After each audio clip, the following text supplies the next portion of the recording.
નમસ્કાર દર્શક મિત્રો, કે ન્યૂઝની વિશેષ રજૂઆત વિપક્ષની વાતમાં આપનું સ્વાગત છે।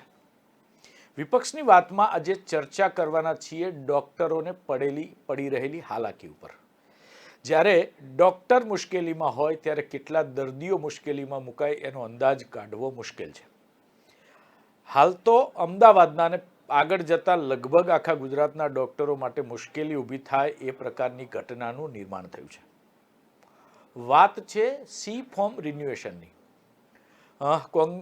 જે ડૉક્ટરો હોય એમને હોસ્પિટલ ચલાવવા માટે એક સી ફોર્મ ભરવાનું હોય છે, પરંતુ કોરોના સમયે હોસ્પિટલોમાં લાગેલી આગ બાદ કોર્ટે લીધેલા સંજ્ઞાનના કારણે અથવા તો કોર્ટે લીધેલા સંજ્ઞાન બાદ હવે પાલિકા તેનો કડક અમલવારી તરફ વળી હોય એવું લાગી રહ્યું છે। સી ફોર્મ રિન્યુઅલમાં એક તો જે હોસ્પિટલ જે બિલ્ડિંગમાં છે એ બિલ્ડિંગનું બીયુ પરમિશન અને ફાયર સેફ્ટી ફરજિયાત હોવા જોઈએ।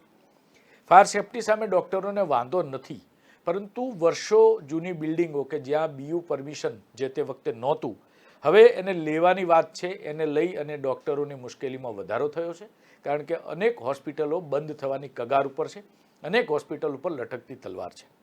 સમગ્ર મામલે ચર્ચા કરવા મારી સાથે જોડાયા છે ડૉક્ટર વનરાજ મહિડા। તેઓ કોંગ્રેસના નેતા છે, સાથે ડૉક્ટર પણ છે। વનરાજભાઈ, આપનું સ્વાગત છે। વનરાજભાઈ, આપની પાસેથી જાણવા માંગીશ કે જે પ્રકારની પરિસ્થિતિનું નિર્માણ થયું છે, અચાનક હવે કોર્પોરેશન એના કડક અમલવારી તરફ વળી છે।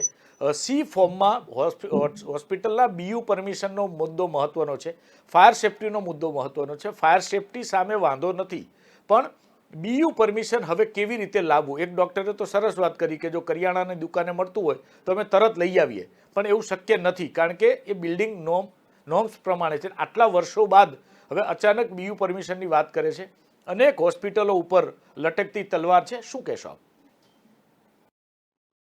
સર્વે દર્શક મિત્રોને કોંગ્રેસના બે હાથ જોડી નમન। આપનો મીડિયાનો પણ હું આ પ્લેટફોર્મ આપવા બદલ આભાર માનું છું। મુદ્દા પર આવીએ સીધા તો એકચ્યુઅલી દેશ આઝાદ થયો ત્યારે આપણે મહારાષ્ટ્ર અને ગુજરાત આપણે ભેગા હતા અને બોમ્બે સ્ટેટ તરીકે, એટલે એ વખતથી 1949 થી બોમ્બે નર્સિંગ હોમ એક્ટ લાગુ કરવામાં આવેલો કે ભાઈ જેથી કરીને કોઈ પણ દવાખાનું રાજ્યમાં ચાલુ કરવું હોય કોઈએ પણ તો કયા ધારાધોરણ કે નિયમોનું ધ્યાન રાખવું, અને એ તહેત દર વખતે દવાખાના બનતા। હવે ત્યાર પછી ગુજરાત રાજ્ય અલગ પડ્યું, ગુજરાત રાજ્ય એ ધારો પોતે કાયમ રાખ્યો અને કોર્પોરેશનમાં મ્યુનિસિપલ કોર્પોરેશનના જે વિસ્તાર છે એ વિસ્તારના અંદર ત્યારથી આજ દિન સુધી કોઈ પણ ડોક્ટરે પોતાનું નવું દવાખાનું શરૂ કરવું હોય તો આ ધારા હેઠળ પોતાને રજીસ્ટર કરવું પડે, અને એ રજીસ્ટ્રેશન કરવાનું જે ફોર્મ છે એ ફોર્મ એટલે આપણું આ સી ફોર્મ, અને એ સી ફોર્મ તમે રજીસ્ટર કરો પછી દર 3 વર્ષે એને રિન્યુ કરવું પડે। એટલે એ પ્રક્રિયા દર 3 વર્ષે રિન્યુ થાય, અને દર 3 વર્ષે જયારે રિન્યુઅલ હોય ત્યારે એના અંદર જે લાગુ પડતા નાના મોટા ફેરફારો હોય એ એક્સેપ્ટ કરે, એડપ્ટ કરે, અને ડોક્ટરને પ્રજા જો જે જરૂરિયાત હોય એ જે સરકાર નક્કી કરે એ એના અંદર એનું વહન કરવામાં આવે। હવે આ પ્રક્રિયા તો અત્યાર સુધી બરાબર હતી, પણ એમાં તકલીફ જે પડી હતી 2021માં એવી પડી કે જે તે વખતના, જો હું ન ભૂલતો હું તો મિસ્ટર ગુપ્તા સાહેબ કરીને કોર્પોરેશનના મ્યુનિસિપલ કમિશનર અમદાવાદના, અને એમણે સડનલી છે તે એક કડક વલણ અખત્યાર કર્યું કે ભાઈ આપણે જે આ ફોર્મ છે એના અંદર હવે ફરજિયાત છે તે સાથે બીયુ સર્ટિફિકેટ જોડવું પડશે। અગર એ નહીં જોડે તો અમે રિન્યુઅલ આપશું નહીં। રિન્યુઅલ નહીં આપવાનો મતલબ છે કે જે તે સંસ્થા બંધ કરવી અથવા એને સીલ કરી દેવી, એટલે જે તે દવાખાનું બંધ થઈ જાય। હવે એ વખતે 2021ની વાત છે ત્યારે કન્સર્ન ઓથોરિટી જેમને એમને જવાબ આપવો પડે એવા લોકો દ્વારા પૂછવામાં આવ્યું તો ગુપ્તા સાહેબનો એવો જવાબ હતો કે ભાઈ જે શ્રેય હોસ્પિટલમાં આગજનીનો બનાવ બન્યો એ સંદર્ભે કોર્ટે, નામદાર કોર્ટે, મતલબ સુપ્રીમ કોર્ટે આ પ્રકારનું ડિરેક્ટિવ આપ્યું છે, એટલે એ આપણે ફરજિયાત છે તે માન્ય રાખવું પડે અને એ આપણે કરવું પડે, એમાં બીજું કંઈ ફેરફાર શક્ય નથી। અને પછી તો ગુપ્તા સાહેબની બદલી થઈ ગઈ, પણ ત્યાં આ પ્રશ્ન ગુપ્તા સાહેબ મોટો મૂકતા ગયા એવી પરિસ્થિતિ થઈ। અને એ તહેત 2021માં તો એવું થયું કે કોરોના એટલું બધું જોરમાં તકલીફદેહ હતું કે એને આ બધાએ છે તે નજરઅંદાજ કરવું પડ્યું। પણ હવે ત્યારે છે તે જયારે હવે કોરોનામાંથી આપણે બહાર આવ્યા છે ત્યારે આપણા જે આ કોરોના વોરિયરનો જે ખિતાબ જીતેલા બધા ડોક્ટરો છે એ બધાને છે તે આ નિયમે રોડ પર લાવી દીધા, અને મુશ્કેલી એટલી બધી ઊભી થઈ ગઈ કે ડોક્ટરોએ ફરજિયાત હમણાં 14-15 2 દિવસ છે તે એમણે ટોકન મતલબ પ્રતિકાત્મક છે તે ધરણા અને ભૂખ ઉપવાસ કરવા પડ્યા। આજે તો એમણે એક મોટી રેલી કરી છે તે વલ્લભ ભવનથી આપણા ઇન્કમ ટેક્સ સુધી, અત્યારે કદાચ હું જે જોઈ રહ્યો છું એ જ છે આપણા બેકગ્રાઉન્ડમાં, અને એમાં લગભગ 700 જેટલા ડોક્ટરો જે મને સમજ છે એ પ્રમાણે જોડાયા, એની સાથે એના 2-2.5 હજાર છે તે સ્ટાફ જોડાયા, અને એ એવું કન્વે કરે છે કે ભાઈ આ રીતે અમે રોડ પર આવી જશું, કારણ કે તકરીબન 500 દવાખાનાના રિન્યુઅલ આના લીધે થઈને અટકી ગયા. એટલે 500 દવાખાના બંધ થઈ ગયા અને બીજા 500 દવાખાના એ જ રીતે લાઈનમાં છે. એટલે કરીબન 1000 દવાખાના છે તે આ રીતે અમદાવાદ મ્યુનિસિપલ કોર્પોરેશનના અંદર આવેલા બંધ થઈ જશે. તો એની સાથે સંકળાયેલા કરીબન 15,000 લોકો બેકાર થઈ જશે અને ડોક્ટરોને પરેશાની ઉભી થશે એ જુદી. અને આને કારણે થઈને જે 1000 દવાખાનાઓ, એવું તમે સમજો કે એવરેજ રોજના 40-50 પેશન્ટ પણ કેટર કરતા હોય, તો રોજના કેટલા બધા પેશન્ટો કોમ્પ્રોમાઇઝ થશે, જેને વધારે ખર્ચ ભોગવીને મોટા દવાખાનાઓમાં જવું પડે એવી સ્થિતિ ઉભી થઈ શકે. તો આ એનું બેઝિક છે. જી ડૉક્ટર વનરાજભાઈ, મારે આપની પાસેથી એક જાણવું છે, કારણ કે આ કાયદાની આંટી ઘૂંટીમાં ડૉક્ટરોને ફસાવાની વાત હોય એવું મને લાગે છે. હવે એક બિલ્ડિંગ છે, એ બિલ્ડિંગની અંદર એક હોસ્પિટલ છે, એક રેસ્ટોરન્ટ છે, એક કપડાનો શોરૂમ છે, એક જૂતાનો શોરૂમ છે, એક અન્ય 2-3 દુકાનો છે. હવે બીયુ પરમિશન વગરની બિલ્ડિંગ છે તો એ તમામને સીલ વાગવું જોઈએ, પણ બાકી બધું જ અકબંધ ચાલે છે. ફક્ત અને ફક્ત હોસ્પિટલોને સીલ મારવામાં આવે છે. એટલે આ તો કાયદાના કેવા પ્રકારનું પાલનની નીતિ, શું કહેશો? હા, એકચ્યુઅલી ડોક્ટરોને આમાં ટાર્ગેટ કેમ કરવામાં આવે છે એની તો મને સમજ નથી, પણ 27 વર્ષથી છે તે ભારતીય શાસન કરે છે. અત્યારે તો છેલ્લા 7-8 વર્ષથી તો સેન્ટરમાં પણ ભારતીય જનતા પક્ષ છે. ભારતીય જનતા પક્ષનો છે તે ડોક્ટર સેલ છે. તો એ લોકોએ આના અંદર કંઈ સમજવાનું નથી, સમજવું એવું કંઈક નક્કી કરી લીધું છે અથવા કોઈ જળવલણ લીધું છે. હવે કોરોના કાળ દરમિયાન જે ડોક્ટરોએ જે ભગીરથ કાર્ય કર્યું, ભગીરથ મહેનત કરી, તો એનું આ કદાચ એ લોકો છે તે વળતર આપી રહ્યા છે, મને નથી ખબર. પણ વસ્તુ અગત્યની જે છે તે ત્યાં છે કે તમે જેમ કહો છો એમ કે બિલ્ડિંગ યુઝ જે છે એ તો છે તે આપણે અર્બન ઓથોરિટીને લાગુ પડતી વાત છે. અને તમે એક વસ્તુ, મતલબ દર્શક મિત્રોને પણ હું તમારા માધ્યમથી કન્વે કરું છું કે એક વસ્તુ ખૂબ સરળતાથી સમજી શકાય એવી છે કે વર્ષો પહેલા અથવા તો આજની તારીખે પણ કેટલાક વિસ્તારોમાં છે તે પંચાયત રાજ છે, કેટલાક વિસ્તારોમાં મ્યુનિસિપાલિટીનું રાજ છે, કેટલાક વિસ્તારોમાં કોર્પોરેશન છે. દરેક જગ્યાના નિયમો અલગ છે. હવે અમદાવાદની વાત કરીએ, દાખલા તરીકે અત્યારે તમે જે પૂછો છો ને, તો હું તમને સીધું કહું છું કે ચીફ મિનિસ્ટર સાહેબ આપણા ભૂપેન્દ્રભાઈ છે માનનીય, હવે એમનો જ વિસ્તાર ઘાટલોડિયા જમત વિસ્તાર એ પહેલા પંચાયત વિસ્તારમાં આવતો હતો. હવે ત્યારના સમયમાં ત્યારના નિયમ પ્રમાણે જે કંઈ બિલ્ડિંગો બન્યા હોય, જે કંઈ પણ છે તે ઇન્ફ્રાસ્ટ્રક્ચર તૈયાર થયા હોય, જે પણ દવાખાના એના લેવા પડ્યા હોય આપણે પરમિશનો, તે બધા લીધા હોય, ત્યાર પછી એ મ્યુનિસિપાલિટીમાં કન્વર્ટ થયું. તો ત્યાર પછી મ્યુનિસિપાલિટી પ્રમાણે જે પણ પરિવર્તન કરી શકાય તે કર્યું હોય, અને અત્યારે તે કોર્પોરેશનમાં છે ઘાટલોડિયા વિસ્તાર. હવે મને તમે કહો કે જે ઇન્ફ્રાસ્ટ્રક્ચર બની ગયું હોય, જેને બિલ્ડિંગ યુઝની બીયુ સર્ટિફિકેટ જે લાગુ પડે છે, એ ઇન્ફ્રાસ્ટ્રક્ચરમાં ફેરફાર કેવી રીતે કરી શકાય? જે બિલ્ડિંગના અંદર પંચાયત હતું ત્યારે એવું કહેવાતું હતું કે ભાઈ 10 મીટરના રોડ આગળ આ બિલ્ડિંગ બની શકે, પરમિશન મળી ગઈ, બિલ્ડિંગ બની ગયું. હવે આજે છે તે અર્બન ઓથોરિટી એવું કહે કે ભાઈ આ કોર્પોરેશન છે ને, અહીંયા આગળ 30 મીટરનો રોડ જોઈએ. તો હવે એ ફેરફાર કેવી રીતે શક્ય બને? અને હવે એ ફેરફાર નથી કરી શકાતો, તો હવે બીયુ સર્ટિફિકેટ કેવી રીતે લાવવું? અને બીયુ સર્ટિફિકેટ નથી લાવી શકાતું, તો આ તો સમજો ડોક્ટરોને પડે, જેનો આ વિષય જ નથી. તો આ જે નેતાઓ છે, જે લોક પ્રતિનિધિ છે, તે બધાને તો આની સમજ પડતી જ હોય. અને એમણે, હું નામદાર કોર્ટના વિરોધના અંદર કોઈ વાત નથી કરી રહ્યો કે કોઈ પ્રવચન નથી કરી રહ્યો. નામદાર કોર્ટ તો આપણે જ છે ને, એ આપણાથી કોઈ અલગ બાબત તો છે નથી. નામદાર કોર્ટને આપણા જે શાસક પક્ષ છે એની જવાબદારી થાય કે એમને આ વસ્તુથી અવગત કરાવીને આના અંદર થોડું કૂણું વલણ લે. અગત્યની વસ્તુ છે તે ખૂબ અગત્યની આ બાબત છે કે ડેવલપ કન્ટ્રી હતા આપણે, એસેન્શિયલ સર્વિસ છે મેડિકલની, એટલે ડેવલપ કન્ટ્રી હતા આપણે પેરેલલ ગણાઈએ, જ્યાં ટ્રીટમેન્ટનો પાર્ટ હોય કે ભાઈ દવાખાનામાં જે દવા અપાય અથવા તો રોગની સારવાર કઈ રીતે કરવી, તે બાબતમાં આપણે દુનિયાની સાથે તાલ મિલાવીએ, કારણ કે દુનિયા આપણી સાથે સાझा કરતું હોય દરેક બાબત. પણ જે ઇન્ફ્રાસ્ટ્રક્ચર છે અથવા તો દવાખાનાની જે બાબત છે કે જેના અંદર આપણે જે ટ્રીટમેન્ટ સારવાર જ્યાં કરી રહ્યા છીએ એનું આપણું સરાઉન્ડિંગ, એ સરાઉન્ડિંગ આપણું છે તે કયા પ્રકારનું હોય, તેમાં તો આપણે ગરીબ દેશ છે તો ગરીબ છે ને, એમાં આપણે ડેવલપ કન્ટ્રીના પ્રમાણેનું ઇન્ફ્રાસ્ટ્રક્ચર તો ન બનાવી શકીએ ને. અને એ નિયમ અને કાયદા કાનૂન આપણે છે તે આપણે એસેન્શિયલ સર્વિસના અંદર છીએ, છતાં પણ આપણે એ નિયમો પાડી શકીએ એવી સ્થિતિમાં નથી. પાડવા જઈએ તો આપણે ખૂબ ખરાબ રીતે આપણે બહુ મોટી મુશ્કેલીમાં આવી ગઈએ. તો એ બાબતને ધ્યાન પર લાવવાનું કામ અગર નામદાર કોર્ટને અગર છે તો તે આપણા શાસક પક્ષનું છે. અને એના માટે હું એમ નથી કહેતો કે આવા નિયમો ન જ લાવી શકાય, પણ એના માટે પહેલા જે જરૂરી છે, જે પ્રી રિક્વિઝિટ, એને તો પૂરી કરવી પડે. તમે સડનલી એમ કહેજો કે જાઓ તમે જઈને બીયુ સર્ટિફિકેટ લઈ આવો. બીયુ સર્ટિફિકેટ આપવાનું કોણે છે? સરકારે જ આપવાનું છે, સરકારના ખાતાએ જ આપવાનું છે. બીયુ સર્ટિફિકેટ સરકારનું ડિપાર્ટમેન્ટ આપી શકે એમ નથી, તો એનો મતલબ એવો થાય કે સરકારે એવો નિર્ણય લઈ લીધો છે કે દવાખાનાઓ બધા બંધ કરી દેવાના છે આપણે. તો દવાખાનાઓ બધા બંધ કરી દેવા સામે સરકારશ્રીએ અગોતરા કોઈ પગલા લીધા છે કે આ દવાખાનાઓ બંધ થઈ જશે તો જે દર્દીને હાલાકી પડશે તે હાલાકીને પહોંચી વળવા માટે આપણે શું કરશું? તો એવું કોઈ મને તો દેખાતું નથી. તો એ સંજોગોમાં સરકાર ખૂબ જ કમજોર સાબિત થશે અને અત્યારે પોતાની કમજોરીનું પ્રદર્શન કરી રહી છે. જી. એક મહત્વનો સવાલ એ છે કે નામદાર કોર્ટે જે કહ્યું છે એનો આદેશ તો શિરોમાન્ય હોય, એમાં કોઈ ટિપ્પણી થઈ જ ન શકે, પરંતુ જે નામદાર કોર્ટને સાચો મેસેજ કન્વે કરવાની જવાબદારી પણ સત્તાધીશોની છે.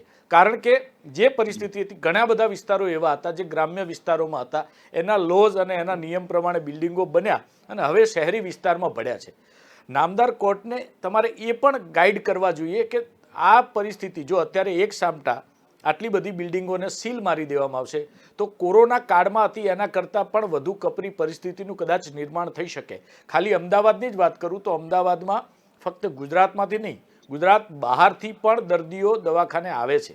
હવે એક સામટી આટલી હોસ્પિટલો બંધ થાય તો કેવા પ્રકારનો કેવસ થાય એનાથી પણ કદાચ નામદાર કોર્ટને અવેર કરવાની જરૂર, એટલે કંઈક એવો રસ્તો કાઢવામાં આવે કે નિયમોનું પાલન હવે કઈ રીતે આગળ વધવું.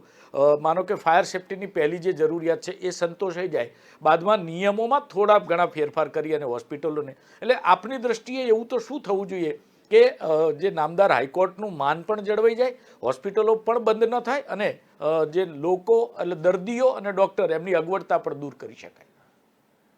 જી, આપ બિલકુલ બધું જ આપ બરાબર બોલો છો અને નામદાર હાઈકોર્ટ સર્વમાન્ય અને શિરોમણી જ હોય એટલે એના અગેન્સ્ટમાં તો કશું કોઈ વાત જ ન હોઈ શકે.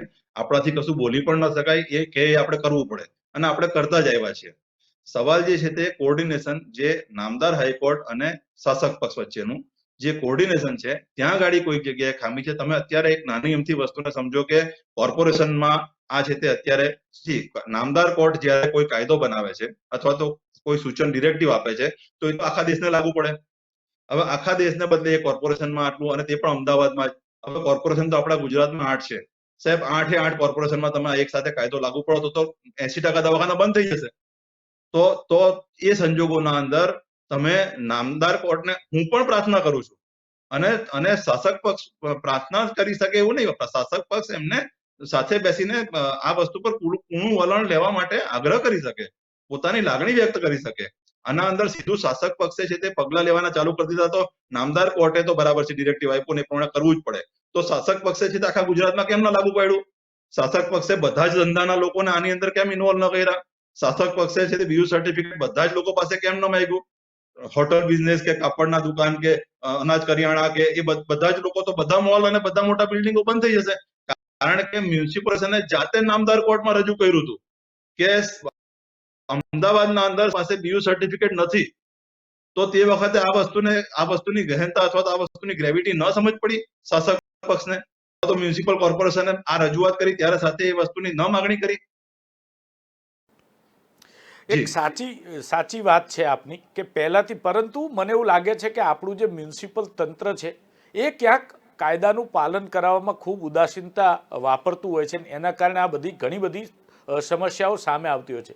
એક હમણાંનો જ દાખલો તમને આપું, અમદાવાદનો જે નિકોલ અને એ બાજુનો વિસ્તાર છે ત્યાં લગભગ 20 બિલ્ડિંગો બની, સરકારે એટલે કોર્પોરેશને એને બાકાયદા જે રજા ચિઠ્ઠી આપી, બિલ્ડિંગો બનવાનું શરૂ થયું, બિલ્ડિંગો બની ગઈ, એમાંથી 4 થી 5 હોસ્પિટલો પણ છે.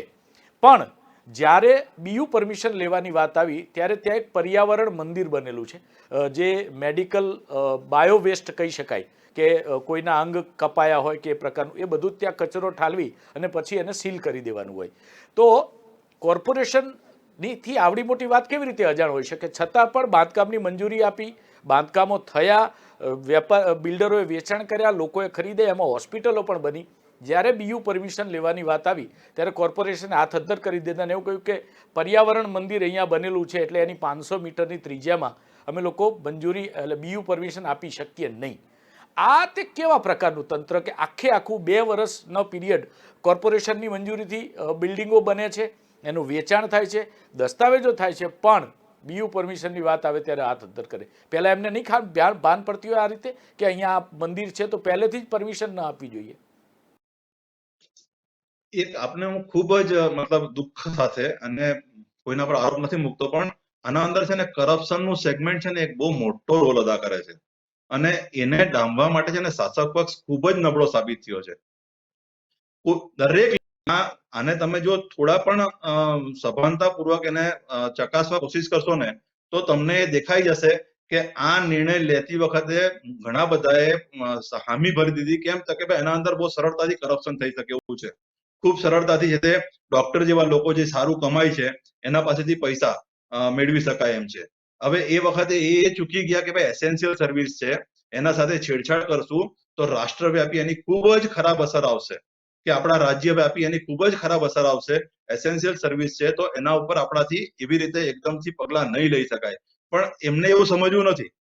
એમણે તો બસ આના અંદર વધારે હું બોલું તો એ ન બરાબર કહેવાય આ પ્લેટફોર્મ પરથી, પણ હું આટલું કન્વે ચોક્કસ કરીશ કે આના અંદર એક આ સેગમેન્ટ ખૂબ મોટું છે, અને શાસક પક્ષના જે જેન્યુઅન માણસો છે, ખૂબ સારા માણસ, 5% 8% લોકો ખૂબ સારા હોય જ કોઈ પણ જગ્યાએ, અને તેને આટલો ઇશારો કાફી છે. એટલે આના અંદર છે તે યુટર્ન મારવાની જરૂર છે. આના અંદર છે તે ક્યાંક ને ક્યાંક કૂણું વલણ છે તે લેવાય નામદાર કોર્ટ તરફથી, એવું એક અપીલ, એક એવી વિનંતી, એવી એક પ્રાર્થના શાસક પક્ષ તરફથી થવી જરૂરી છે.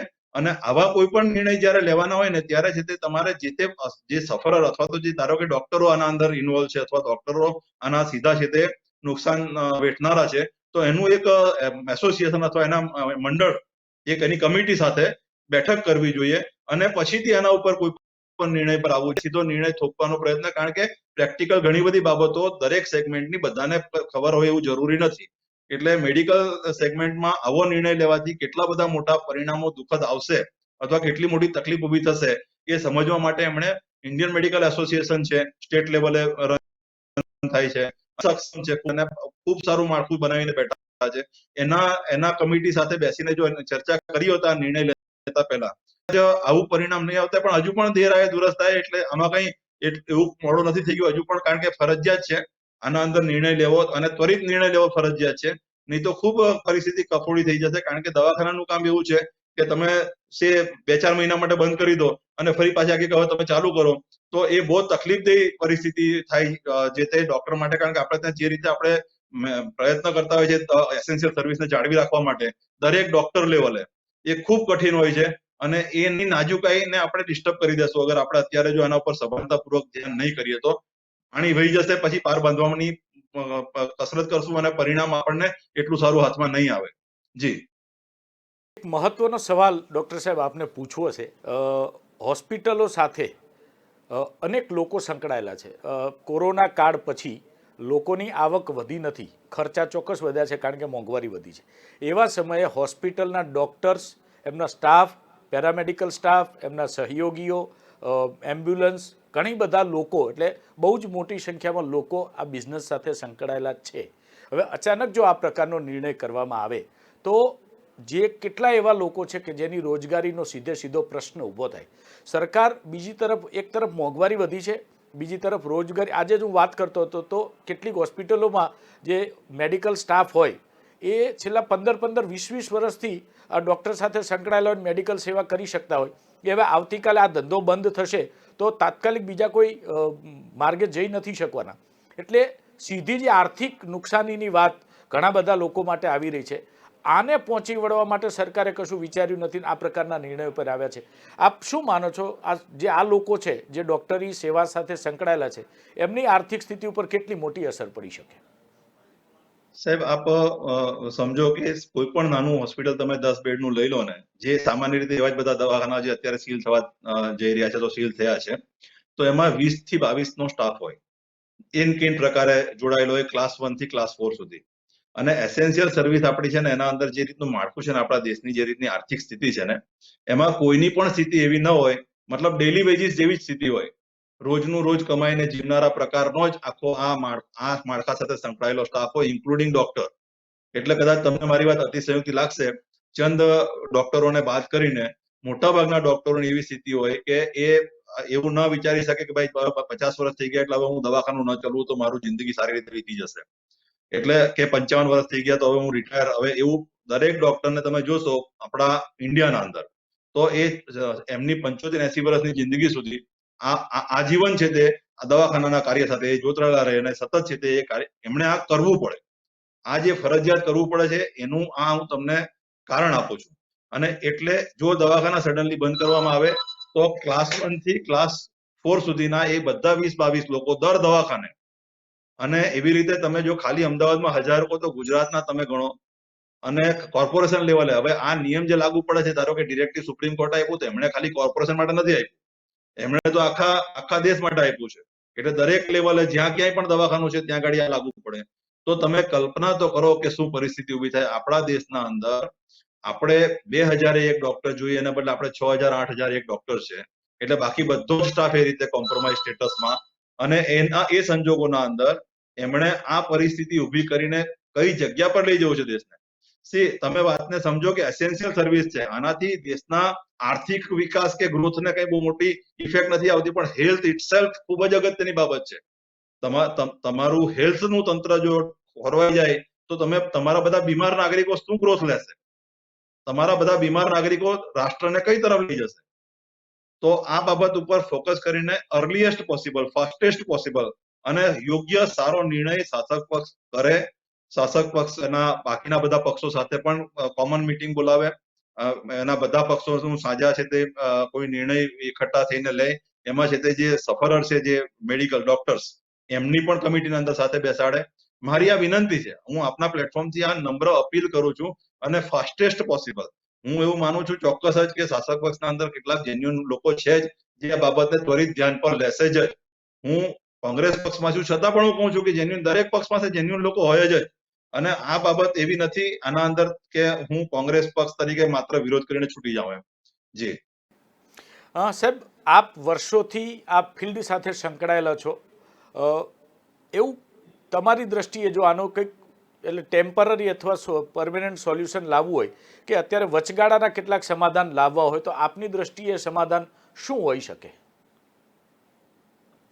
તાત્કાલિક ધોરણે તો સાહેબ પહેલું તો આ જે અચાનકથી જે આપણે જેમ એ 2021માં નિયમ લાગુ કર્યો અને આપણે એ વખત આ ખાડા કાન કરીને આપણે છે તે તરત જ છે તે સીલ કરી દેવાની પ્રક્રિયા જે હતી તે અટકાવી લી. એ વખતે નહોતી કરી આપણે 2021માં. તેમ અત્યારે છે તે તરત જ સીલ કરી દેવું ને રિન્યુઅલ નહીં આપવું ને એ પ્રક્રિયા તાત્કાલિક ધોરણે બંધ કરવી, એટલે બધાને રિન્યુઅલ આપી દેવું. અને છે તે સાથે જે કંઈ પણ સૂચન જરૂરી હોય તે અથવા તો જે પણ પગલા લેવાના હોય તે પછીથી બીજા સ્ટેપમાં.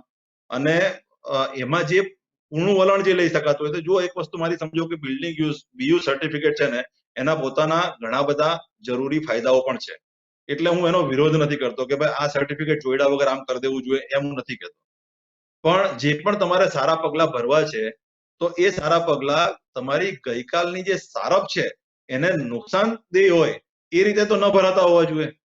એટલે મારું આટલું ચોક્કસ કેવું છે કે તાત્કાલિક ધોરણે પહેલું તો આ જે અત્યારે અચાનક એકદમથી જળ વલણ લેવામાં આવ્યું છે કે ભાઈ અમે બસ સીલ કરી દેવાના, બંધ કરી દેવાના, એ પ્રક્રિયા પર અત્યારે કૂણું વલણ લેવું જોઈએ. એની જે કંઈ પણ પ્રાયર મંજૂરી છે તે નામદાર કોર્ટમાંથી કે લેવી પડે તો તે શાસક પક્ષે છે તે ઇનિશિયેટિવ લઈને લેવી જોઈએ. અને ત્યાર પછી શાસક પક્ષે આના ઉપર સક્રિય રીતે કે ભાઈ આમાં ક્યાં ક્યાં એવું જરૂરી છે આપણો ડેવલપિંગ કન્ટ્રીને ધ્યાનમાં રાખીને કે આપણો આગળ વિકાસ પણ ન અટકે અને આપણું છે તે આ જે કરવું છે તે પણ હચવાઈ જાય અને આપણા લોકો પજવાય પણ નહીં. ન આપણી આમ જનતા પજવાય હેલ્થના ઇસ્યુને લઈને, ન આપણા ડોક્ટરો પરેશાન થાય.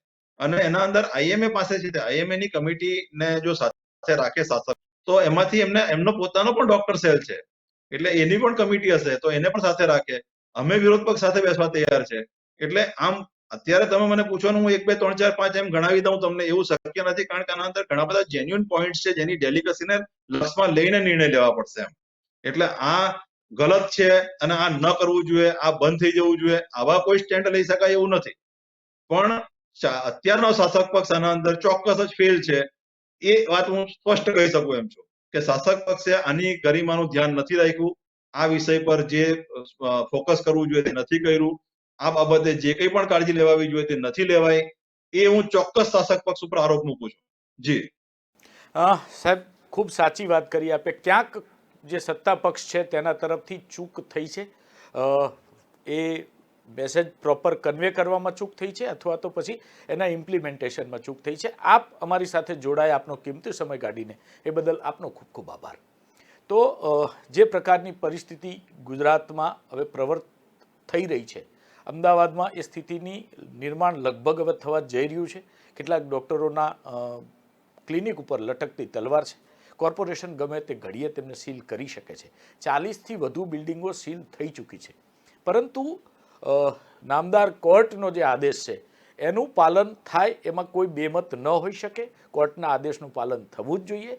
પણ જે પરિસ્થિતિનું નિર્માણ થશે આટલી હોસ્પિટલો સીલ કરવાથી, એ કેવી પરિસ્થિતિ હશે એનાથી પણ કોર્ટને અવગત કરવાની જવાબદારી સત્તાધીશોની છે અથવા તો જે એએમએના અથવા તો આપણા એએમસીના કર્મચારીઓ છે તેમની છે. જો કોર્ટના સુધી સાચું ધ્યાન દોરવામાં આવશે તો ચોક્કસથી નામદાર કોર્ટ પણ આમાં કંઈક રસ્તો કાઢશે. આપણે એવી આશા રાખીએ કે વહેલી તકે આમાં એક સારો રસ્તો નીકળે, લોકો પરેશાન ન થાય, દર્દીઓ પરેશાન ન થાય, ડૉક્ટર પરેશાન ન થાય અને કાયદાનો અમલ થાય એવો કંઈક વચ્ચે મધ્યમ માર્ગ કાઢવામાં આવે તો એ બધાના હિતમાં રહેશે. અત્યારે બસ આટલું જ. ફરી મળીશું નવા વિષય સાથે. ત્યાં સુધી મને આપો રજા. નમસ્કાર.